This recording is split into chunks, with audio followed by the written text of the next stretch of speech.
My son texted, "Don't call or come over." "We're done." I replied, "Got it." By midnight, my phone was blowing up with missed calls and messages. My name is David Carver, 61 years old, retired architect, widower, and father of one son I once believed would never turn his back on me. I'd spent a lifetime building homes that stood against storms. Yet, the one thing I couldn't build was a bridge strong enough to hold my family together. What began with a simple text, 7 words that split my world in half, became the longest night of my life, and the beginning of a truth I never saw coming. It arrived just after sunset, when the house was quiet except for the hum of the refrigerator and the soft ticking of a wall clock that used to hang in my late wife's office. The kind of silence that settles into a home, built by your own hands, familiar, comforting, mine. I was standing at the kitchen counter, rinsing a coffee mug I'd used 3 times that day, when my phone buzzed once against the granite surface. The sound was ordinary, forgettable. The kind of notification you'd ignore if you were busy, or answer without thinking if you weren't. But something in that single vibration made me pause. I set the mug down carefully, water still dripping from its rim, and reached for the phone. The message preview glowed in the dim light, and before I could even swipe to open it fully, my chest tightened like a fist had closed around my ribs. "Don't call or come over. We're done." I stared at those words as if they'd been carved into stone. My son, Ethan, had sent them, my only child. The boy I'd raised alone after losing his mother to cancer 10 years ago. 7 words. No punctuation errors, no autocorrect mishaps, no ambiguity. Just that sharp finality that cuts through even the thickest armor of reason. There was no context, no explanation, no preamble that might have softened the blow or hinted at what had gone wrong. It was a declaration, cold and absolute, delivered through a screen as though the 31 years we'd shared could be summarized and dismissed in a single text message. I read it again, then a 3rd time. My thumb hovered over the keyboard, and for a moment I considered calling him, demanding answers, asking what I'd done, what had changed, what invisible line I'd crossed that warranted this kind of severance. But something stopped me, pride maybe, or the bone-deep instinct that told me anything I said in that moment would only make things worse. So I typed 2 words back, "Got it." Then I set the phone face down on the counter and walked away. For a while, I just sat in the living room, staring at the far wall where a framed blueprint hung. The first design Ethan and I had collaborated on, when he was still in graduate school. Every detail of that room was something I'd built with intention. The oak trim, the stone fireplace, the wide windows that framed the lake behind the property. I'd designed this house with Anna before she got sick, back when we still believed we had decades ahead of us. Ethan had helped me finish it after she passed. He'd been 21 then, grieving and quiet, but steady beside me as we worked. Now, sitting in that same room, it felt like all of it. The laughter, the late-night conversations, the shared dreams had turned to ash in a single vibration of my phone. By midnight, the phone began to glow again. Missed calls, voicemails, messages piling one after another. Ethan's name appeared over and over, followed by others, my brother Mark, my sister-in-law, even one of Ethan's friends from the firm. Something was unraveling, and the world seemed to know it before I did. But I didn't answer. Not yet. I wanted silence, the kind of silence where truth reveals itself without interference, where clarity comes not from noise, but from the absence of it. I sat there in the dark, watching the phone light up like a beacon, and wondered how a father and son who once built homes together could become strangers in the span of a single evening. In the morning, I made coffee and sat by the window overlooking the small lake behind my house in Bend, Oregon. The mist rolled over the water like smoke, thick and gray, raising the line between sky and surface. I tried to convince myself it was just another misunderstanding, the kind that could be cleared up with a conversation, a calm explanation, maybe an apology on both sides. But deep down, in the part of me that had spent 40 years reading blueprints and calculating load-bearing walls, I knew better. Ethan and I had been drifting apart for years, ever since he joined my old architectural firm. It hadn't started that way. When he first walked through those doors with his portfolio under his arm, and that nervous pride in his eyes, I'd felt something close to vindication. My son, following in my footsteps, carrying forward the name I'd built from nothing, Anna would have been so proud. For a while, I let myself believe that working together might bring us closer, that the shared language of design and structure would become the bridge between us that grief had nearly burned. Instead, it exposed the fault lines I'd been too proud to see. He'd been brilliant, confident, and reckless. His mind saw lines and light the way I once did, maybe even better, but without patience, without the discipline that turns vision into reality. Clients adored his ambition. The board admired his charm. He could sell a concept before the ink dried on the sketch, and he knew it. But beneath that confidence was something fragile, something I recognized because I'd carried it myself at his age. The desperate need to prove he was more than his father's son. After Anna passed, I had poured every ounce of love and purpose into raising him. I taught him the craft of design, the discipline of honesty, the sacredness of a promise made to a client, to a partner, to yourself. But somewhere along the way, he began seeing my guidance as control. Every critique sounded like an insult. Every warning became an attempt to steal his autonomy, to keep him small so I could remain large. I told myself I was protecting him, preparing him. But maybe I was just protecting the legacy I'd built, the reputation that had survived recessions, betrayals, and the slow erosion of integrity. I'd seen claims so many others in this industry. 2 months before the text, a contract had gone wrong. Ethan had promised a commercial client, a structural modification that violated city code, something I'd warned him about during the planning phase, something he'd dismissed as overly cautious, old-fashioned thinking. When the inspection report landed on my desk with red flags and violation notices, I faced a choice that should have been simple, but felt like stepping off a cliff. Stay silent and protect my son, or report it to save the firm's license and the jobs of everyone who depended on it. I chose integrity over blood. The board investigated. Ethan was suspended for 3 months without pay. His name was added to an internal watch list. His projects were reassigned. And when he looked at me across that conference table, surrounded by lawyers and senior partners, I saw something die in his eyes. Not respect, not love, but the belief that I would ever choose him first. He never forgave me. Now, staring at that text message in the cold morning light, I understood. This wasn't about family. It wasn't even about the suspension. It was about humiliation. And pride, when wounded deep enough, speaks through silence and cruelty, and the kind of words designed to cut as deeply as the wound itself. I set my coffee down, cold and untouched, and watched the mist slowly lift from the water. That night, I ignored every vibration of my phone. It sat on the kitchen counter like a living thing, buzzing and glowing with a persistence that felt almost accusatory. I could have picked it up. I could have ended the silence with a single swipe, but I didn't. Something stubborn in me, something that had survived decades of negotiation, compromise, and careful diplomacy, refused to bend first.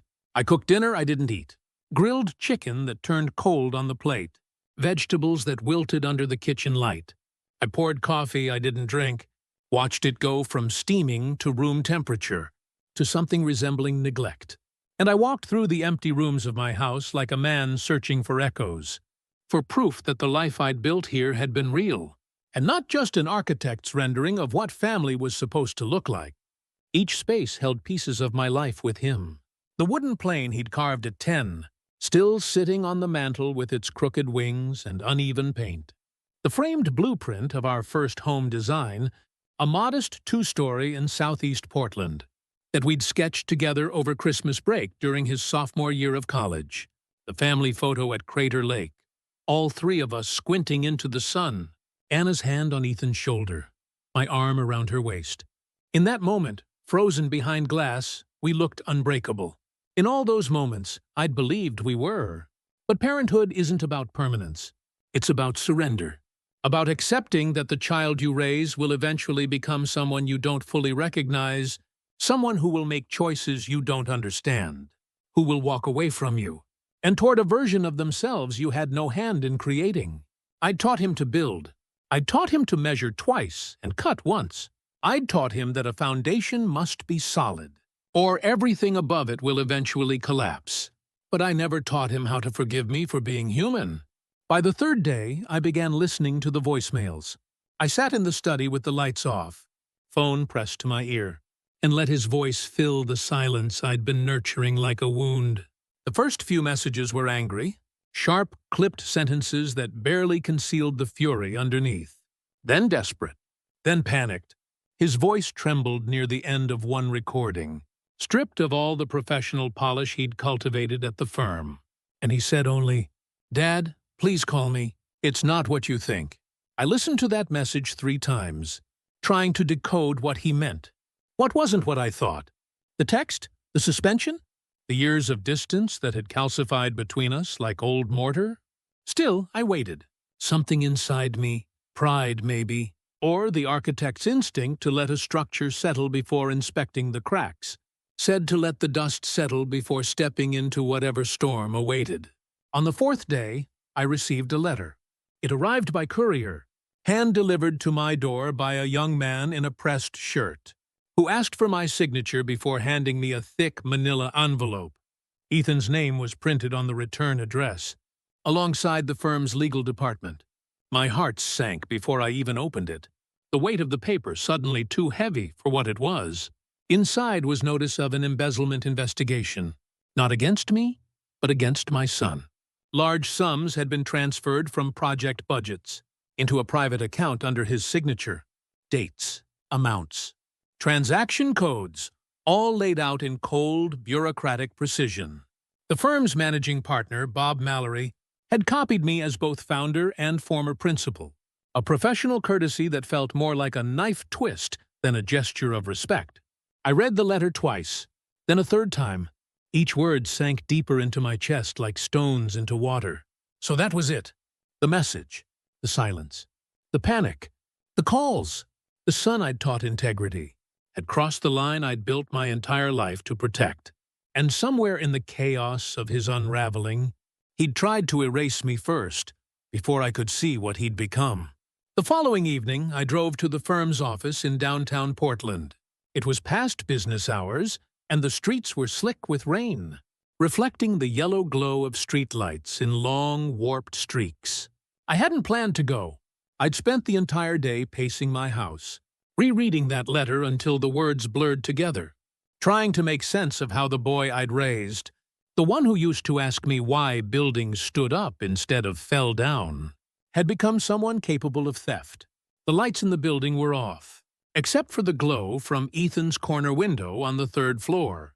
I'd picked that office for him myself when he made junior partner, a space with views of the river and enough natural light to sketch by in the afternoons. Now, standing in the parking lot with rain tapping against my windshield, it felt like looking at a museum exhibit, something preserved but no longer alive. I used my old keycard to get in. Security had never deactivated it, a courtesy extended to founders even after retirement. The elevator ride up felt longer than it should have, the hum of machinery filling the silence I'd been carrying for days. When the doors opened, the hallway stretched before me in darkness, broken only by the pale light spilling from Ethan's office at the far end. His desk sat empty when I reached the doorway. Papers were scattered across the surface like fallen leaves. Project proposals, budget reports, sketches that looked half-finished and abandoned. Coffee rings stained the wood. A framed photo of him and Claire on their wedding day leaned against a stack of binders, her smile bright, his arm around her waist, both of them young and unburdened by the weight of mistakes not yet made. On his chair, I found a note in his handwriting. My name was written across the top in blue ink. The letters uneven, rushed. I picked it up carefully, as if it might disintegrate in my hands, and read it under the dim light from his desk lamp. It wasn't an apology, not exactly. It was a confession wrapped in fear, written by someone who'd run out of places to hide. He admitted to moving funds temporarily to cover a delayed payment from a private client. One of his own projects, something he'd taken on outside the firm, to prove he could succeed without the Carver name attached to it. He'd promised himself he'd return the money once the deal closed. Once the client paid, once everything fell into place the way he'd envisioned. But the deal never did. The client disappeared, and so did the money. Suddenly, he was left holding the weight of a mistake he couldn't undo. He wrote that he'd panicked when I found out about the code violation, terrified that I'd see him as a fraud, as someone who talked about integrity but couldn't live up to it. The suspension had humiliated him in ways I couldn't understand, he said.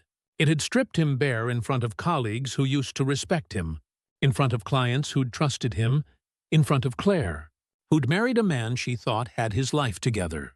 The text message, those 7 words that had fractured everything, had been an act of self-erasure.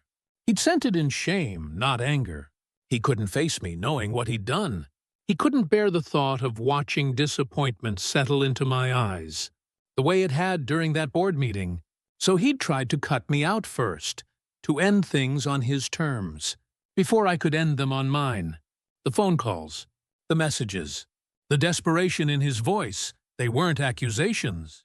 They were attempts to reach me before the story broke, before the investigation went public, before I learned the truth from a legal document instead of from him. As I stood there under the cold office light, the walls seemed to tilt inward. I realized that while I'd been protecting the firm's ethics, guarding the reputation I'd spent decades building, I'd neglected the fragile part of fatherhood, the kind that protects a heart, not a name. I'd taught him to build structures that could withstand storms, but I'd never taught him that failing didn't make him a failure, that mistakes could be repaired if you faced them instead of running. I folded the note carefully and slipped it into my jacket pocket. Then I turned off the desk lamp, locked the office door behind me, and walked back to the elevator in darkness. I drove home in rain that blurred the road, the sound of wipers marking each second of lost time. Each moment I'd chosen silence over reaching out. Somewhere between Portland and Bend, I understood that the distance between us had never been about right and wrong. It had been about fear, his fear of not measuring up, and mine of letting go. By the time I reached home, the voicemail counter had reached 37. I stood in my kitchen, staring at that number glowing on the screen. Each missed call, a breadcrumb I'd refused to follow. I scrolled through the list with numb fingers. Ethan, Claire, Mark, Bob Mallory, names I recognized and some I didn't, all trying to reach me while I'd been sitting in silence, convinced that waiting was the same as wisdom. The last voicemail wasn't from Ethan. It was from Claire, and her voice carried a strain I'd never heard before.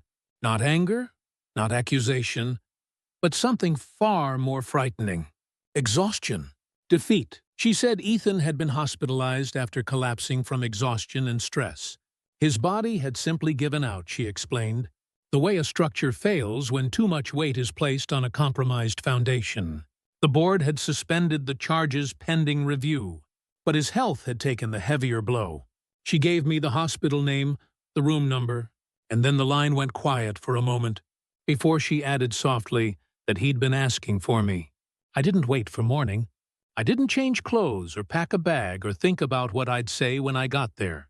I just got in my car and drove through the night to Portland General, my chest heavy with the weight of every word I hadn't said, every call I hadn't answered, every moment I'd chosen principle over presence.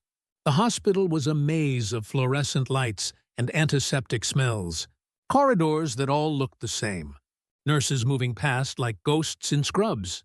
When I finally found his room, the door was half open, and I could see him through the gap, pale under the sterile glow of medical equipment, machines humming around him like quiet reminders. That time was still moving even when everything else felt frozen. I pushed the door open slowly and stepped inside. Claire was asleep in the chair beside his bed, her head tilted at an uncomfortable angle, one hand still resting near his. She looked younger in sleep, more fragile, and I felt a wave of shame wash over me.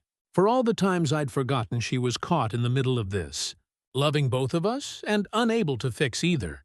Ethan's eyes were closed, his breathing steady but shallow. An IV line ran from his arm to a bag hanging above the bed. His face looked thinner than I remembered, hollowed out by stress and sleepless nights, and the kind of fear that eats you from the inside.